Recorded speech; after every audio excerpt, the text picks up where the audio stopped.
What's up, guys? It's Mikey with MMB BBQ, the podcast. Today we got the pleasure to chat with Dan from the Backyard Barbecue Store. He's owned this store for 12 years. Barbecue's always been in his life, so we had some fun chats. We got to talk with him. Obviously, we are going to do a couple more podcasts with him. We're going to talk about the Mini Max. We're going to talk about some other stuff with him. We may get more in depth into a couple other barbecue grills and barbecue cookers, accessories. We might do, not sure exactly what we're going to do with him, but obviously we're going to keep talking with Dan. Dan's a great inspiration for it, and he's a great guy.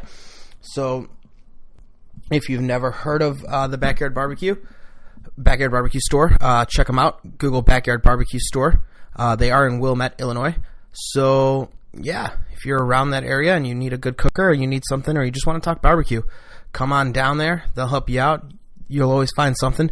They carry some cool rubs, good sauces, and a great assortment of wood chips and wood chunks, and some good charcoal.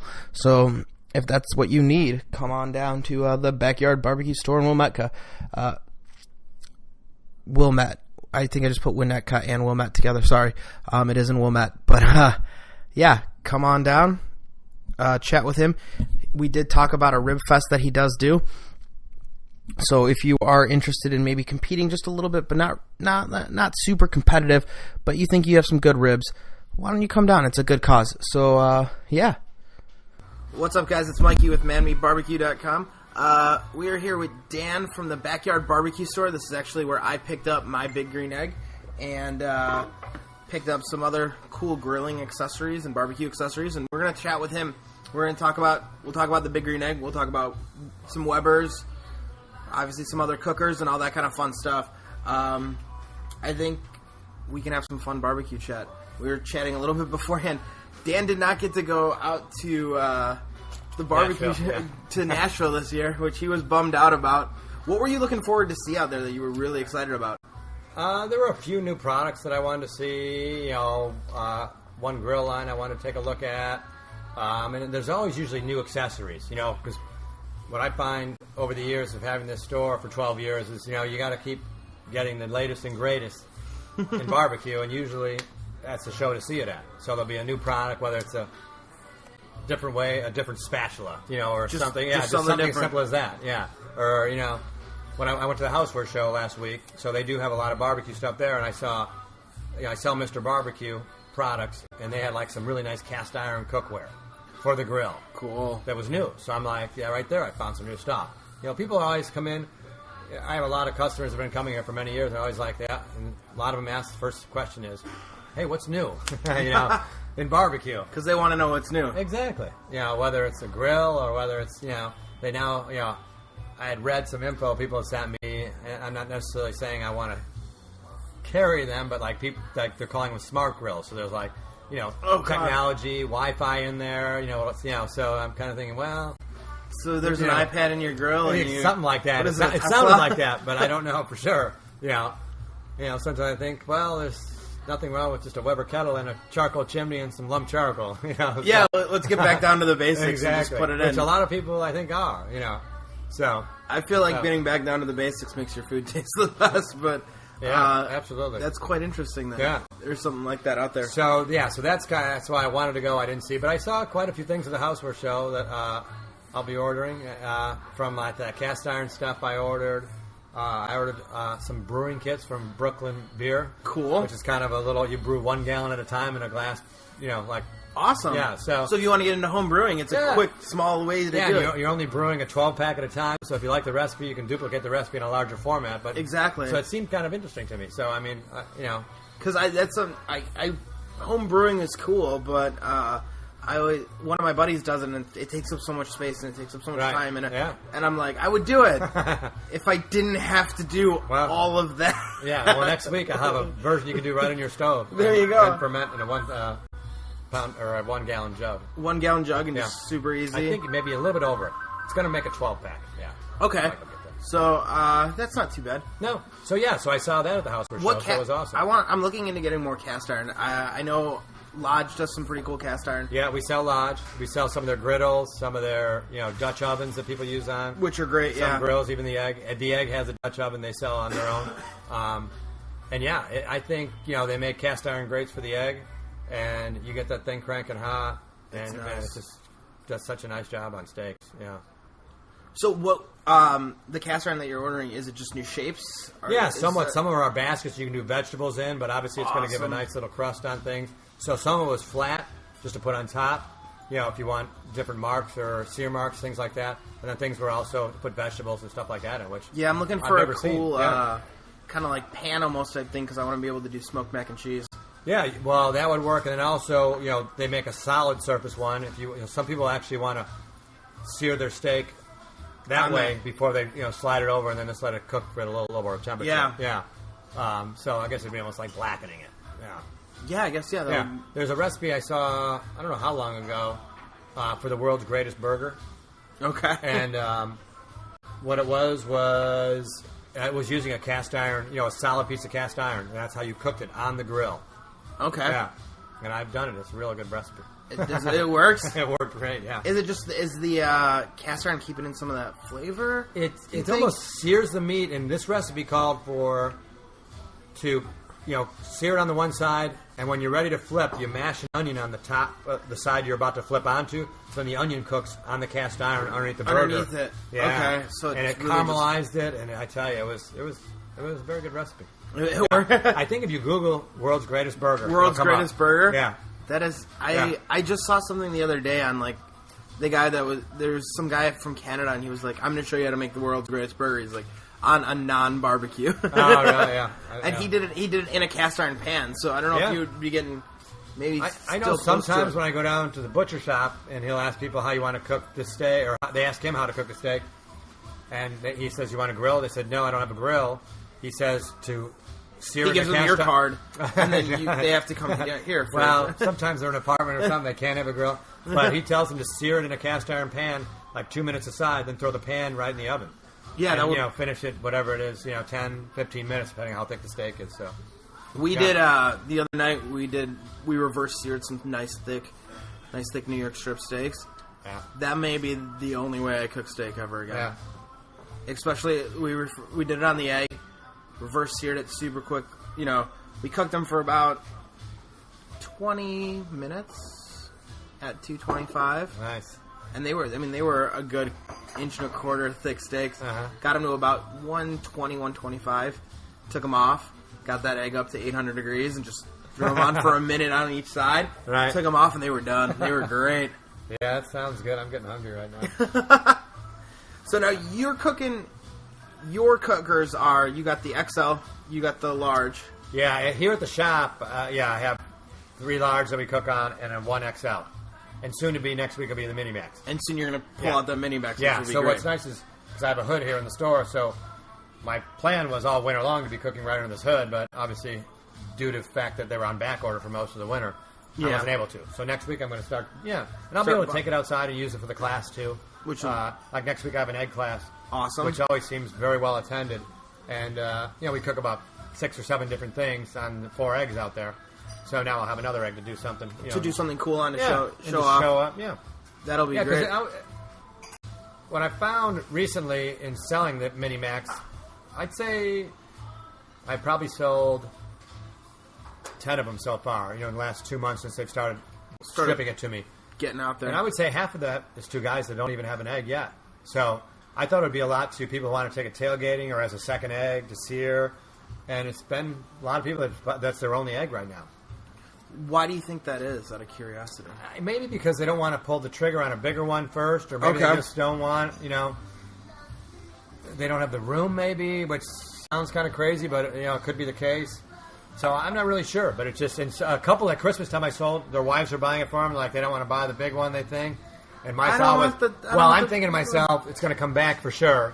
And I said to them, don't open the box if they think it's too small. Look at you can see the size, the cooking grate. Bring it back.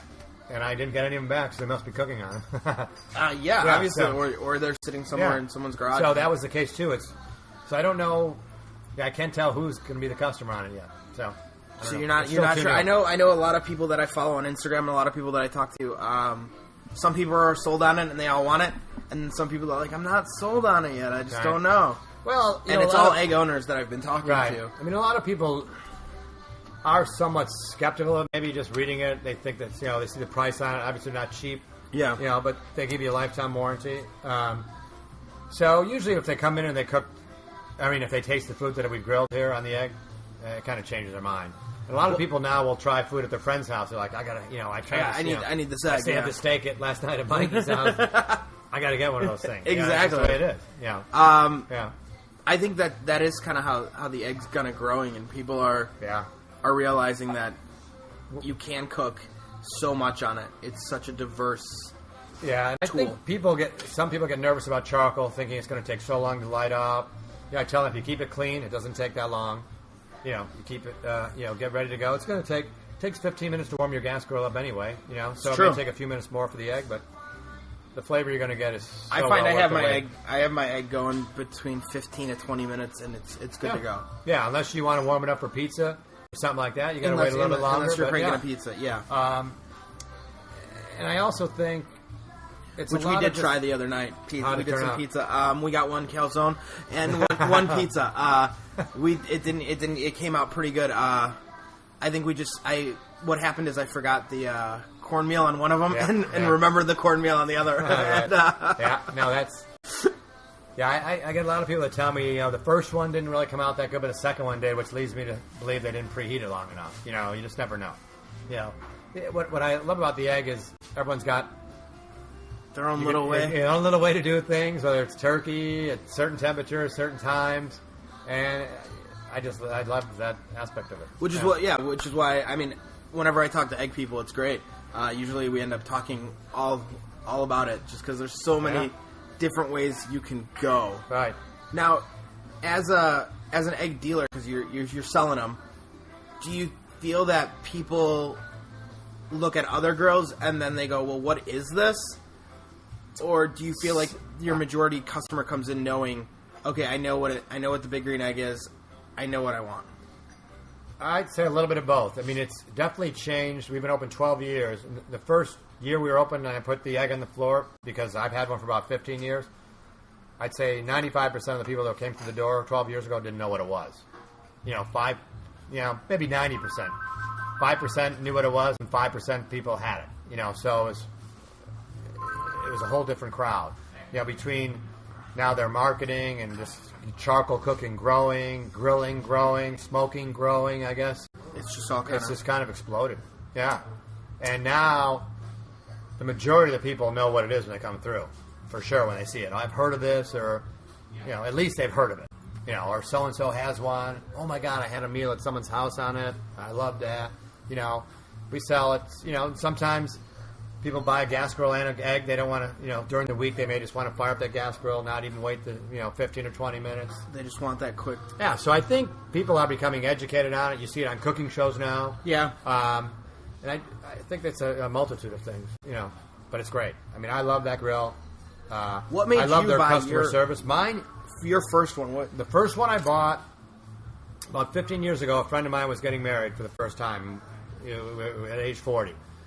So he was the eternal bachelor, had everything under the sun. But about maybe a month before he got married, he came home one day, or he came to my house one day, says, have you ever heard of the Big Green Egg? I said, no, what is it? He goes, because he knew I loved charcoal cooking. He goes, I just had this chicken on a Big Green Egg. It was just the most incredible chicken leg I ever had. And he was the type of guy who didn't really, never talked about food, he wasn't whatever. A big foodie, no, not at all. Barbecue. So I thought to myself, wow. Now, I'm certainly intrigued because I love charcoal cooking. Number two, this could be a great wedding present. So at the time, my nephew, Brian, worked at a store called Barbecues Galore in Atlanta. Okay. So I thought, I'm going to call Brian. He may know about this thing. So I called Brian. I say, Brian, you ever heard of the Big Green Egg? He goes, yeah, we sell a ton of them. Well, he just said the Big Green Egg Company is in Atlanta, which I didn't know. Yes. So I asked him a couple questions about it. We had a little conversation. I said, I think we're going to get Dewey one of these for his wedding present. So I asked my buddies, want to pitch in, because, whatever it was, $700-800 at the time. So we all were going to pitch in. Then I thought to myself, when I'm talking to Brian, I'm like, well, listen, if I were buying one for Dewey, I need one too. So you need to send me, one actually, He sent me 2 up. It had to be delivered to a business, so I had it delivered to Myers Tavern out there on Lake Street. So the guy who owns Myers Tavern called me and said, there's a pallet here for you.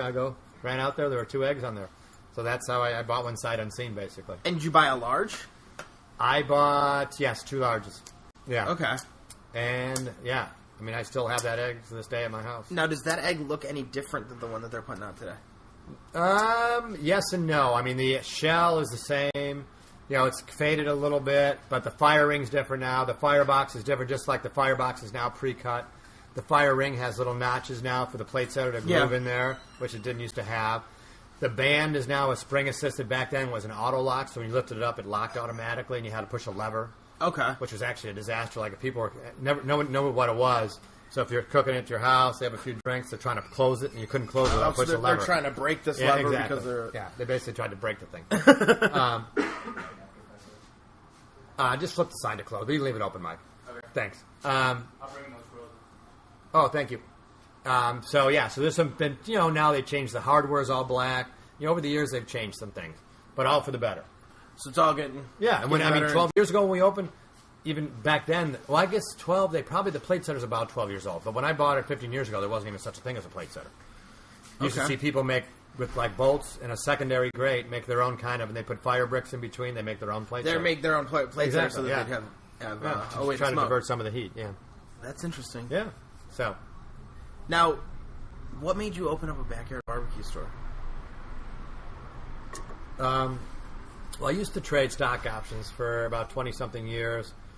Got very tired of it, and it was time to move on. My wife kept telling me, you got to get out of there, you're miserable. So leaving that business, going into another business, it's not really something you have like a resume to show people to get a job. And at age, I guess it was 43 when I opened the store, I had to figure something out what to do.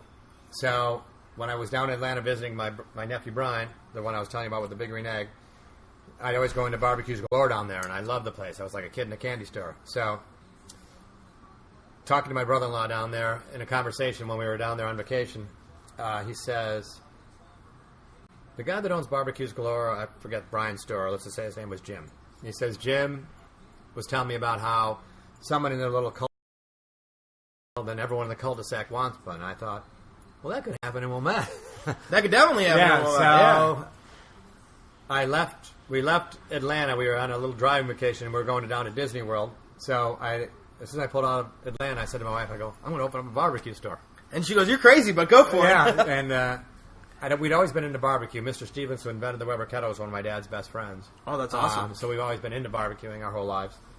So off I went on. I called up Jimmy Stevens, who was the CEO of Weber. He put me in touch with a few people to talk to, that had grilling stores. And I talked to my nephew, who used to be in business with me. He was up for it.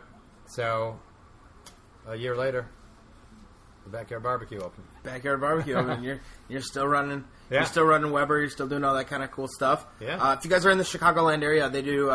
You do some cooking stuff. You do some cooking classes. We do classes. You do some we do wine pairings, beer pairings. Yeah, which are pretty cool. You can find all that stuff on their website. I will put that all in the show notes, so you don't actually have to look for it.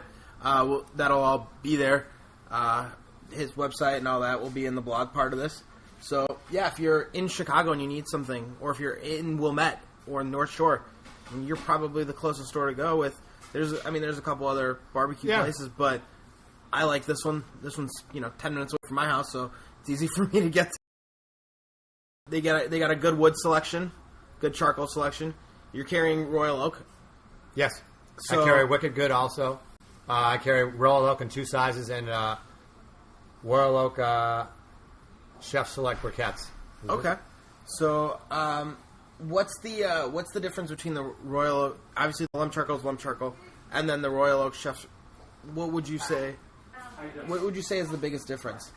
Between the briquettes and the briquettes, they grind up their lump charcoal, and they hold it together with starch. So they say it's all natural in a sense. So there's no coal dust or filler in it. And people that with the Weber kettle, people like it because it burns a little, not quite as hot as the lump or as fast, so it'll burn a little bit longer. So you get a little bit longer of a burn on it. And some guys, even in the Smoky Mountain Smoker, like the briquettes, it'll probably burn. Now, a little do you longer. ever have anyone that goes with it, buys a Smoky Mountain Smoker, they start using it, and then they go, okay, I want to use. They say they kind of want to use. They get the Smoky Mountain smoker, and they're going. What do they go through to next? What would you say they go through? If they want another smoker, they're like, okay, so I bought. What would you say the most common size is for the Weber? Smoky Mountain, probably still the 18.5. The 18.5. There's a few guys that buy the 22, and very rarely I sell one of those 14.5 inch ones. So, yeah, I'd still say the 18.5. Okay, so they buy that and they go, okay, I want to do more. I want to do full size briskets. I want to do pork butts. I want to do more. What would you say is the next graduating grill? Or that we sell, I mean, sometimes they'll go to an XL egg. Sometimes they'll just buy a bigger Smoky Mountain. Okay. You know, I've sold a few trailers, believe it or not. The good one makes a couple different trailers. Okay. Or the Marshall. But I only sell, one or two of those a year. The bigger ones. Yeah. For the good one. So, sometimes they buy a second Smoky Mountain, believe it or not. They do. But they seem pretty content with those a lot of times. Have you used the Smoky Mountain? Have you cooked on that one? I've only cooked on that a couple times in my life, even in, I guess my life, but, since I've had the store even. So, I normally sell everyone that book, The Low and Slow by Gary Wiviott. Okay. And it sounds like people have very good success following his recipes, or, recipes for even just how to set it up with the chimney, with the charcoal, the minion method, and they have very good success. So I try to sell that book to everyone with it because it just explains. Yeah, or I tell them about the website. What is it? Virtualbullet.com. Okay. Yeah, which those guys have very good guidelines on how to use that grill. Weber has a new smoke book, so I think it does outline the smoke, what the Smoky Mountain a little bit. I haven't really read it. It's fairly new, so I haven't taken a look at it. Yeah, I haven't even seen that. Yeah. So that's interesting. So I always like to sell them that, and some people just like to experiment, and just off they go. They're going to take it a whirl. They come back and say, well, the first I had too much smoke, and they probably used too much wood, or they had, some people get frustrated, but the majority of the people know that it's kind of a learning process, a learning curve. There's a little curve, yeah. And the same with the Big Green Egg. Now, are you a? We said a little bit about wood. Do you go chunks or do you go chips? I always go chunks. Yeah. No matter That's kind of how I am, yeah. And it's usually only anywhere from probably 2 to 5. I don't have a ton of wood in there. I mean, I think that Royal Oak charcoal has a very good flavor on its own. It does, yeah. So, for steaks, things like that, I never use additional wood. Usually for ribs, brisket, obviously I do. Sometimes chicken a little bit. At home, my wife's not a huge fan of too much smoke. So. The wife's not a huge fan of smoke, so you can't. So, yeah. You got to keep the wife happy. Exactly. I find that funny that a lot of the people that I talk to, it's always like, well, my wife doesn't like this, so I don't get to. Like, they kind of... It's like the guy likes to smoke and likes to cook meat, and then it's like, oh, but my wife doesn't really like it, so I do it when she's not eating. Yeah. No, it is. Sometimes, I mean, that's a complaint some people say about, it's too smoky. Yeah, I think they're using either too much wood or, letting it go for too long, depending on what they're cooking. Yeah. Or they may not be getting a nice, clean smoke. True. Yeah, could have that city stage, which is a disaster. Yeah, if they get that, dirty smoke coming through that entire time, you're not going to get a nice, clean flavor even. So you sell a lot of accessories, you sell a lot of stuff like that. Do you find that people that use Weber, they stick with all their Weber accessories, or do they like to branch out? I think a little bit of both. Big Green Egg, we sell a lot of accessories to people that buy that. People that buy Webers. Weber makes a lot of great accessories. I mean, sometimes they may not own a Weber, but they still buy their 3-piece tool set because they like the way it looks and feels. They have a nice 3-piece tool set. Yeah, they have a lot of nice products. I mean, we sell a lot of their Pizza Stone that people want to cook pizza on a gas grill. Because it's just easier. Exactly. Absolutely. Now, do you feel like their Pizza Stone is different than the Big Green Egg Pizza Stone? It has kind of a wire holder to it. It's square, so they make a round one for the kettle. So I wouldn't think, I got to think they all are made of somewhat similar material. Yeah, we sell about 4 different brands of Pizza Stone. We sell the Big Green Egg one. We sell 2 by Weber. We sell 1 by Fox Run. Okay. It's made under the Outset label. And we sell the Emile Henry, kind of a porcelain baked one that works in the grill or the oven. And they work great. All of them do. Awesome. Yeah. And people, we demo pizza a lot on the weekends just because people are always like, wow, you can do pizza on a grill? Pizza on a grill. They never think of that. We got, the other night when we were doing pizza on the grill, we had a couple people that are walking by, and they're like, what are you guys cooking? And we're like, pizza. And they're like, on a barbecue? Like, they were very... Yeah. They just didn't understand, like, why. They're like, why don't you cook that up inside, like in the oven, like normal humans do? All right, well, on the egg, I think it comes out phenomenal because you're cooking over charcoal and you pick up a little bit of that smokiness. Absolutely, yeah. You know, most people don't realize in a wood-fired oven, by the time you're up to temperature, it's just hot burning coals. There is no more smoke. The soot's gone, the smoke's gone. Yeah. It's just burning completely clean in there. You know, so it cooks fast. Yeah. And hot, you know, and great. And I love the texture, but I think the flavor on the egg is better, personally. But I like how just my opinion, it's crunchy. It's nice. The Yeah. flavor on the egg. I think the egg. I think the dome helps melt that cheese a little bit yeah. nicely. Yeah, I don't know what it is, but I love pizza.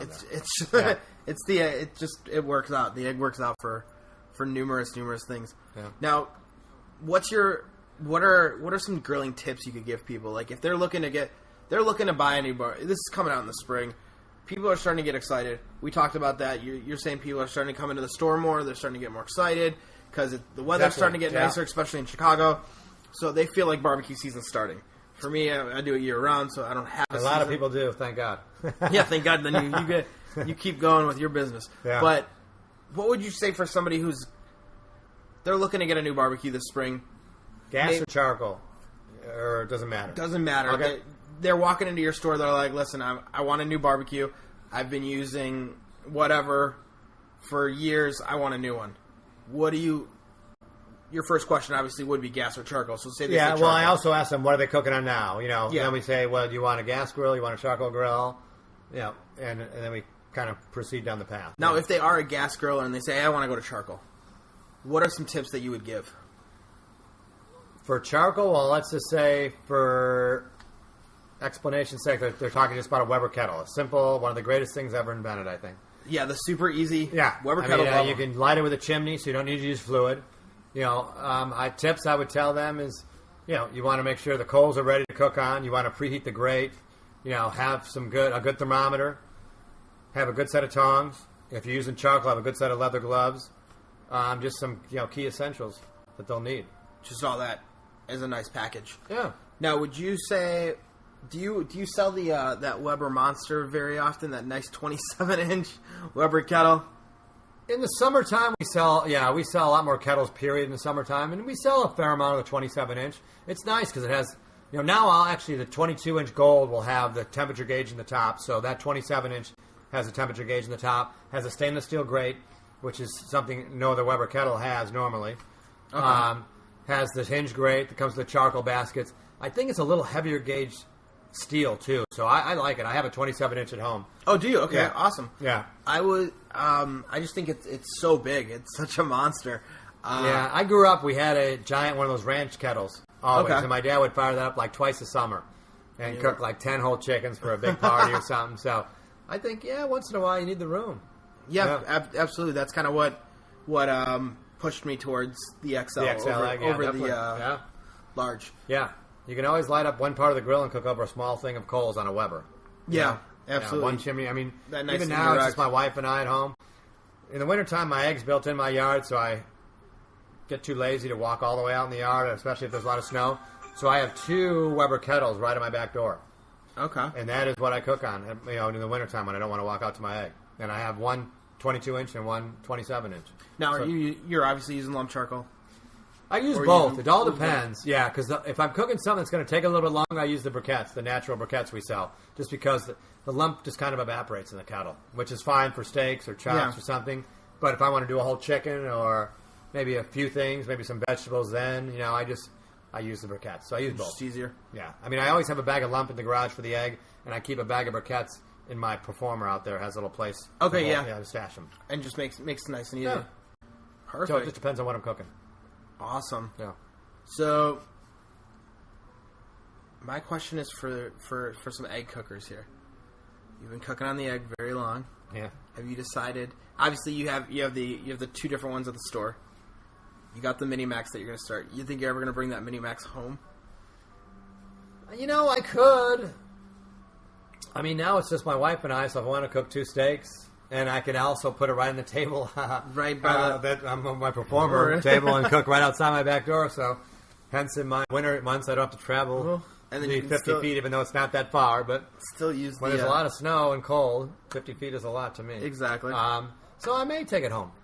As I say, we can do a second part of this podcast on the Big Green Egg Mini Max as soon as I start cooking on this. Yeah, we definitely should. I have a Big Green Egg class next Saturday, so I'll probably fire it up for that too. Awesome. I'm looking forward to it. That'll be cool. Now, what are some accessories you would say are essential for your Big Green Egg? Definitely the plate setter. You know, you want it for whether you're indirect cooking at a slow heat, or I like to cook chicken that way above the plates on the grate at a very high temperature, like 450. The ash tool probably is a very good thing to sweep out. I like the Barbecue Guru, but you can get the branded one or the non-branded one if you want to do a lot of slow cooks.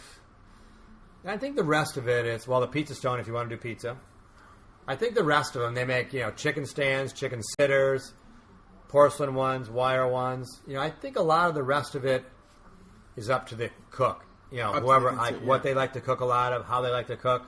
I usually will tell people, if they're asking me when they're buying it, say definitely get a plate setter, definitely get an ash tool, and probably a grill gripper to lift the grate out.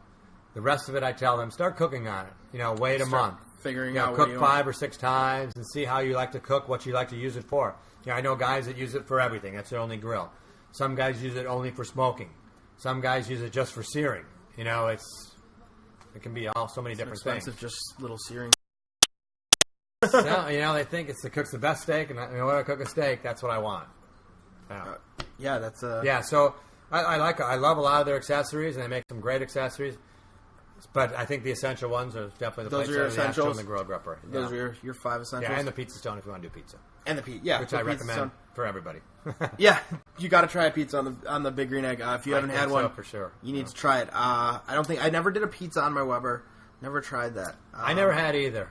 And years ago, I tried a recipe on like the Weber charcoal one, where it's kind of a thicker dough, which you baked on there one side, then flipped it over, and then immediately made the pizza as the other side cooked. Yeah, but I never thought you got the good combination of the cheese cooked right and the dough cooked right.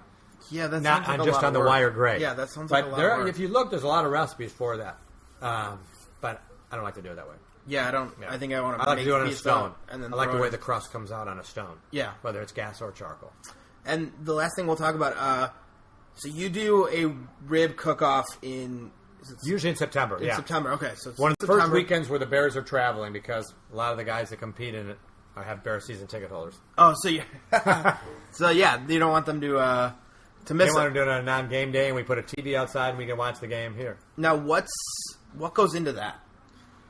The contest? Yeah, what goes into planning it? Well, planning it is the weekend we do it at, usually in the fall.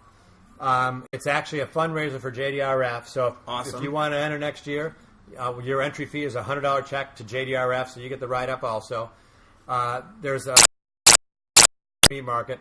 Joe, who owns it, always donates the ribs, which is very nice of him. We always give each contestant at least 3 slabs, and they only have to turn in 4 bones off those slabs. They're baby backs usually.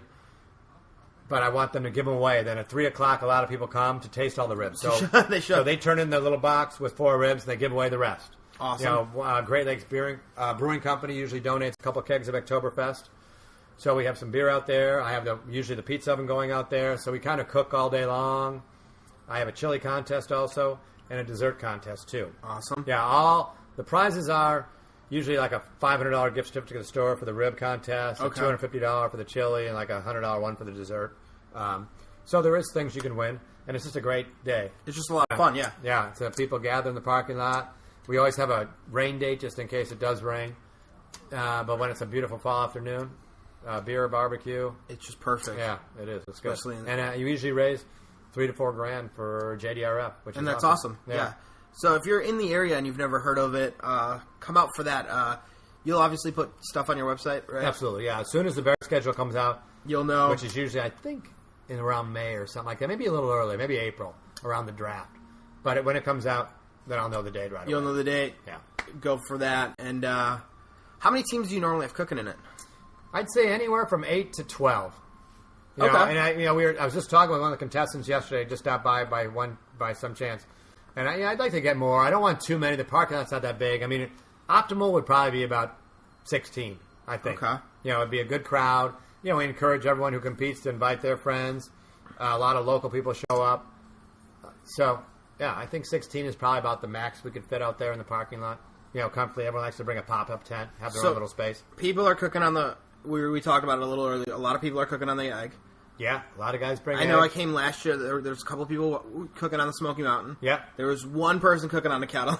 Yeah. Yeah. How did those ribs turn out? Because I didn't stay for that. I was slightly hungover last year. So, I can't remember, to tell you the truth. But you know what? They were all... Last year, I think we only had 8 teams, so it was kind of a lower turnout. But I got to say, every rib I tasted was very good. Yeah. Yeah. There's some years where I taste some and I'm like, oh, they're not that good.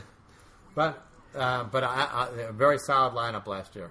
Awesome. Yeah. All good ribs, and people came out, did some cool stuff. Yeah. Now, do you ever find anyone that comes in? Obviously, the only thing I see that you don't sell in the store is you don't sell offset, like stick burners.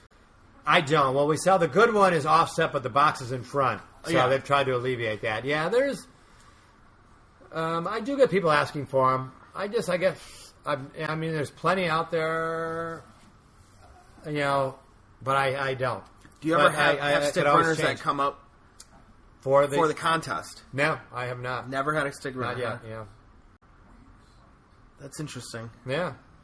And I think it could be because we are close to the city of Chicago. People don't have as much room. Yeah. People don't have as much... Yeah, it could be. I don't know. I've never really thought about it. I mean, I have thought about it, and now that I'm rethinking it, Just wondering if anyone's come up with a stick burner for the contest. No, I've seen, one of the grills that I wanted to see, I can't remember the name, of course, in Nashville now, but it was kind of a vertical square box. With the firebox was below. So, that kind of intrigued me. Obviously, offsets come a long way from where you got to keep rotating your meat and things like that. They have, ways to probably help that. Yeah, some reverse flow. So, I probably will. Never know. Yeah, I definitely will look at... I'm always looking for new products. Always looking for new products, which is great. We're having we had a great conversation, and thanks for being on the show. No, thanks for having me. We'll talk about that Minimax after you fire it up. Yeah, and if anyone's ever in the neighborhood, we've got everything you need to grill. Please stop by. We're always cooking on the weekends. Come around lunchtime. They're cooking. Get a sample. You always get some cool. You got some cool classes. Yeah. If you are somebody that would like to, learn from Dan, and he does some cool egg classes. Yeah, the egg class is the only one that I actually teach. I have a chef who teaches most of the grilling classes, and then once in a while, when we'll have Chris Marks come up in June 6th this year. He's won the American Royal 8 times. He's going to do a button brisket class. Awesome. And he always comes back in the fall for a ribbon chicken. So that's a great class. So we have certain guys that will specialize in pull into. Awesome. Yeah. Absolutely, that'll be good. We have You said he's going to come up in July. He's coming up June 6th. I think it's June 5th or 6th, whatever that Saturday is. Oh, awesome. It's on our website. Awesome. Yeah, cool. So obviously this will all be in the show notes. So thanks for thanks for having me. Thanks for doing it, Dan. All right. Well, guys, that was our chat with Dan from the Backyard Barbecue Store. Hope you guys enjoyed it. We had a really fun time. We got to chat inside his store, so that's why we did have a couple pauses. There were some customers. I'm sorry about that. But, hell, this is the podcast world. That's kind of how we're doing it, and we're just kind of freestyling and having fun. So, once again, guys, my name's Mikey with manmeatbarbecue.com. If you want to be on the show, if you want us to review something for the show, if you just want to chat barbecue, email us manmeatsbarbecue@gmail.com. You can find that on the website, which is manmeatbarbecue.com, on the Instagram, manmeatbarbecue, Twitter, manmeatbarbecue, Facebook, which is MMB Chicago. Just check us out. If you do listen to us via iTunes, which I'm pretty sure that's the majority of our listeners, if you guys could please go over, give us a couple, give us a 4 or 5 star. 5 star is preferred. Give us a little bit of a review. It'd mean the world to us. Thanks a lot, guys. And remember, there's a new podcast out every Thursday, and then we sprinkle reviews, restaurant reviews, and product reviews in between all that shit. So, yeah. Thanks a lot, guys.